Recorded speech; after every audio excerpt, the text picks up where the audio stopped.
first DLC offering is called First Strike. It releases February 1st. It has 5 new levels in it, 4 brand new multiplayer maps, as well as a zombie level called Ascension. Kowloon is inspired by the single-player campaign level that was also set in Kowloon City, China, but the actual design and the layout and the geometry in the map is built from the ground up for MP. Kowloon is the only map that has zip lines, which will allow players to quickly get from point A to point B. The trade-off to that is that you're completely exposed while you're on the zip line. You can't use your weapon. It's going to get you to your location much faster, but there's also the risk that you're going to get shot.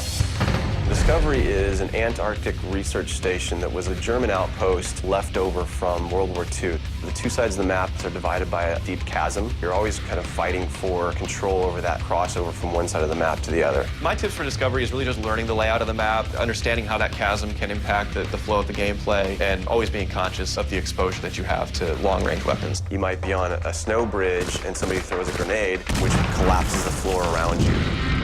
Our large map is Berlin Wall. This focuses on the checkpoint Charlie area of Berlin. It puts you fighting on the two different sides of the wall. So you've got East Berlin versus West Berlin kind of thing going. Berlin Wall has certain attributes about it that if you use it right, you're going to have the competitive edge over your opponents. It has a lot of very long view distances. It's a really great map for snipers. There's some good high points, some good elevation there. And one of the unique aspects about Berlin Wall is that there's the no man's land in the middle. You can take the risk of going through no man's land to get a faster route, but there's a good chance you're going to get mowed down by the auto turrets.